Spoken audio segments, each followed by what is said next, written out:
जय हिंद, जय भारत, जय आर्यवर्त साथियों। एक ऐसे मुद्दे पर,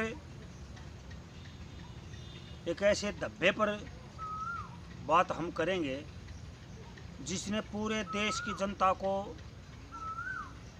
भूखमरी, बेरोजगारी, महंगाई या शोषण के एक मकड़ जाल में उलझा के रख दिया है, फंसा के रख दिया है। इन सब की मुख्य जड़ है भ्रष्टाचार, करप्शन। और करप्शन के कारण, भ्रष्टाचार के कारण महंगाई बढ़ती है। जो युवा छोटा मोटा भी रोजगार करते हैं वो भी अपने आप को बेरोजगार मानते हैं। रोजगार का मतलब मेरा उससे है कि चाहे कोई चाय भी बनाता है, चाहे कोई छोटी मोटी खेती बाड़ी भी करता है, तो वो भी रोजगार परक है, यदि करप्शन ना हो तो। और यदि करप्शन है तो जो 40, 50, 30 हज़ार कमाने वाले लोग हैं वो कोई मायने में कोई आजीविका नहीं कमा रहे, कोई इनकम नहीं कमा रहे। क्योंकि करप्शन एक ऐसा कीड़ा, एक ऐसा दिमक है जो मनुष्य की सारी जमा पूंजी को निचोड़ देता है, खा जाता है। हम यहाँ समस्या पर बात ना करके समाधान पर बात करेंगे, तो आप बने रहिए हमारे साथ। और यदि आपको ऐसा लगे कि हाँ ये समाधान हो सकता है तो आप वीडियो शेयर कर देना। यदि आपको ऐसा लगे कि नहीं ये समाधान नहीं हो सकता तो आप बेशक चाहे शेयर ना करना, आप स्वतंत्र हैं। करप्शन साथियों लगभग सभी विभागों में है, चाहे वो प्राइवेट सेक्टर है या सरकारी सेक्टर है। लेकिन कुछ में इतनी हद तक करप्शन है कि उससे प्रत्येक व्यक्ति, प्रत्येक मनुष्य दुखी है। और राजनीति भ्रष्टाचार का बहुत बड़ा अड्डा है। क्योंकि आप देख रहे होंगे जानबूझ के मीडिया भी, या जानबूझ के जो अपने आप को बुद्धिजीवी वर्ग कहते हैं वो भी आंखें बंद किए हुए हैं। क्योंकि मीडिया को तो बस वही बात है, मसाला चाहिए या पैसे चाहिए, दो ही चीज़ है उनको जनता की सुविधाओं से या जनता की दुख तकलीफों से कोई लेना देना नहीं होता है। एक 10, 20, 30% मीडिया कर्मी या मीडिया है ऐसी जो वास्तव में रियल दिखाते हैं, चाहे फिर वो सरकार के खिलाफ हो या सरकार के हित में हो, या वो जनता के खिलाफ हो या जनता के हित में हो। जो भी एक्चुअल होगा उसको ही दिखाते हैं और उस पर डिबेट आदि भी करते हैं। लेकिन 80-90% मीडिया आदि वो सब करप्शन का शिकार हो चुके हैं। हम बात करेंगे कि इसका समाधान कैसे हो सकता है। तो मैं यदि वास्तव में जो भी सरकार, जो भी मंत्री, जो भी MLA या सांसद है, या जो भी अपने आप को करता धरता करने वाले हैं देश का, चाहे फिर प्रधानमंत्री हो, राष्ट्रपति हो, कुछ भी, यदि वे वास्तव में चाहते हैं पारदर्शिता, वास्तव में चाहते हैं करप्शन फ्री इंडिया, वास्तव में चाहते हैं भ्रष्टाचार मुक्त भारत और जनताओं के हित की सुविधाएं, बहन बेटियों का हक, तो हमें पहला नियम, पहला कानून, पहला स्टेप ऐसा उठाना होगा, बनाना होगा कि जिसका करप्शन से तुरंत पता चल जाए और फिर उसके समाधान की ओर आगे बढ़ा जाए। कैसे कि प्रत्येक विभाग में साथियों ऐसे भी कर्मचारी होते हैं जो बहुत ज़्यादा करप्ट होते हैं, और बहुत सारे ऐसे भी होते हैं जो बहुत ज़्यादा ईमानदार होते हैं वास्तव में। क्योंकि वो अपनी जो सैलरी होती है उसी से संतुष्ट रहते हैं और उसी से अपना जीवन यापन करते हैं। उन्हें कोई ऊपर की कमाई का कोई वो लेना देना नहीं। लेकिन इतना है कि वो नाजायज़ टॉर्चर या नाजायज़ शोषण फिर नहीं सहते हैं।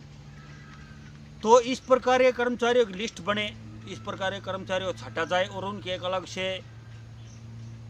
कॉन्फ्रेंस आदि हो या कुछ भी, उनकी जो बातें आपको मीडिया के माध्यम से या अन्य स्रोत से पता चलें, उस पर एक्शन लिया जाए, उस पर कार्रवाई हो। क्योंकि कोई भी ईमानदार कर्मचारी को उसको पता होता है उसके विभाग में कहाँ करप्शन हो रहा है, क्या हो रहा है। तो यदि तुरंत यदि करप्शन का पता लगाना है, भ्रष्टाचार का पता लगाना है, तो आपको ऐसे कर्मचारियों की मदद लेनी होगी और कुछ जो बड़े लेवल पर, चाहे वो पुलिस विभाग है, आर्मी है, CISF है, अर्धसैनिक बल हैं, नेवी है, एयरफोर्स है, कुछ भी हमारे फोर्सेज के डिपार्टमेंट में भी बहुत सारे जुझारू और ईमानदार ऑफिसर्स भी और सैनिक भी हैं। तो उनकी एक अलग से टास्क फोर्स एक ऐसी बटालियन एक ऐसी बनाई जाए जो उस कर्मचारियों के द्वारा जो रिपोर्ट आई करप्शन की, उस पर तुरंत एक्शन ले और उसके ख़त्म करने की, और उस पर सख्ताई से, कड़ाई से एक्शन लिया जाए और जल्दी से एक्शन लिया जाए। एक तो ये, दूसरा कि हर एक चीज़ का डाटा, आजकल मोदी जी कहते हैं कि हमारा डिजिटल इंडिया, या हम डिजिटल हो गए हैं या हो रहे हैं, तो डिजिटल इंडिया की तरफ बहुत ज़्यादा ध्यान है। तो मैं प्रधानमंत्री जी से, प्रधानमंत्री के सभी मंत्रियों से भी ये रिक्वेस्ट करता हूँ कि डिजिटल इंडिया का लाभ उठाते हुए आप हर एक चीज़ का डाटा जनरलाइज करें। जैसे कोई हाईवे बना, एक्सप्रेस हाईवे बना या कोई सामान्य रोड बना, तो उसकी कॉस्ट कितनी आई ज़मीन खरीदने से लेकर बनाने तक, और जब उसकी ज़मीन खरीद के जब उसके पूरे हो जाएं या उसके बनाने के पूरे हो जाएं विद इंटरेस्ट, तो उसकी डेडलाइन वो सब डिजिटल की जाए, लिखी जाए, प्रदर्शित की जाए उस हाईवे पर, उस सड़क पर। और वैसे भी जर्नल तौर पर भी उसको जनरलाइज किया जाए कि इस हाईवे की इतनी कॉस्ट थी और इतना ये अब ख़त्म हो रहा है। तो इससे ही बहुत हद तक ये करप्शन रुका। कौन सा करप्शन? हाईवेज का करप्शन, क्योंकि टोल वसूली चलती ही रहती है। एक बार कहीं टोल बनेगा तो बना ही रहता है, कोई वो नहीं। और अनेकों पेट्रोल पंप पर पानी की, शौचालय की, हवा की व्यवस्था बहुत ही ज़्यादा दयनीय है। हवा का तो ऐसा दिवाला निकला हुआ है कि बहुत सारे पेट्रोल पंप पर 80-90% पेट्रोल पंपों की बात कर रहा हूँ मैं, चाहे फिर वो राजधानी है, NCR है, कहीं पर भी हैं, हाईवेज पर हैं, वहाँ पर केवल कंप्रेसर मशीन धरी मिलेगी, उसमें हवा नहीं मिलेगी। कंप्रेसर मशीन भी है, मशीन में हवा भी है, तो नाली ठीक नहीं मिलेगी। मतलब कोई ना कोई दिक्कत मिलेगी, आप हवा नहीं भर सकते टायरों में। बहुत सारे पेट्रोल पंपों पर यह दिक्कत है कि 10-20% को छोड़ के 10-20% पेट्रोल पंपों पे है सुविधा और शौचालय आदि की व्यवस्था ठीक है, लेकिन 80-90% पर बिल्कुल नहीं है, नदारद है, जीरो है। तो उन पर चेकिंग हो,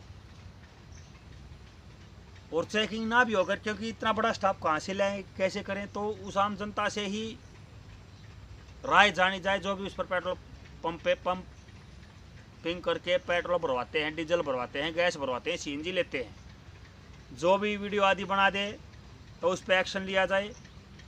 तो एक बहुत बड़े तंत्र की एक ऐसे की जरूरत है हमें जो स्पेशल करप्शन पर ही काम करे। करप्शन केवल कि रिश्वत का ही नहीं होता, रिश्वत दे दी, रिश्वत ले ली, करप्शन कुछ नहीं। लाख ले ली किसी ने, 50,000 ले ली, अरे करप्शन तो कमीशन का भी होता। कमीशन चलता बहुत बड़े लेवल का। सड़क बन रही है, नहरें बन रही हैं, बिल्डिंग्स बन रही हैं, सरकारी भवनें बन रहे हैं, हॉस्पिटल्स बन रहे हैं, उनमें करप्शन चलता है कमीशन का।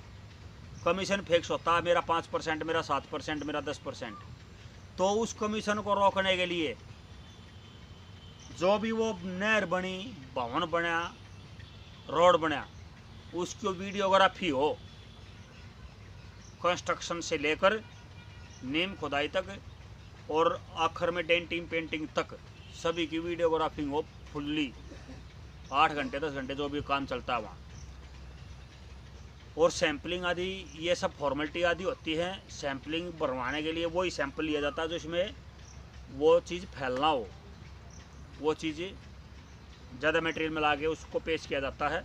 तो सैम्पलिंग से कुछ नहीं होना देना। मतलब बात यह है कि जो सोशल मीडिया और डिजिटल इंडिया आज हम कर रहे हैं, उसी के द्वारा उसका पर्दाफाश हो सकता है और उसी के द्वारा उसका समाधान हो सकता है, यदि वास्तव में सरकार और सरकार के मंत्री और जो मेरे देश के कर्ता धर्ता जो अपने आप को ये मानते हैं कि हम कुछ बदलाव करना चाहते हैं, तो आवाज़ उठानी होगी करप्शन के खिलाफ, वीडियो ज़्यादा शेयर करनी होगी, बनानी होगी। तभी महंगाई, बेरोजगारी और जो शोषण होता है उससे 80-90% तक बचा जा सकता है, उस पर काबू पाया जा सकता है। तो आप सभी साथियों से रिक्वेस्ट है, यदि आपको ऐसा लगता है कि हाँ ये मैंने कुछ समाधान बताए और इन पे यदि काम किया जाए तो हो सकता है समाधान, तो आप इसको शेयर करना, और यदि आपको ऐसा लगता नहीं तो आप शेयर ना करना। जय हिंद, जय भारत, जय आर्यवत साथियों। छोटा प्रयास एक देशभक्त का देशवासियों के लिए।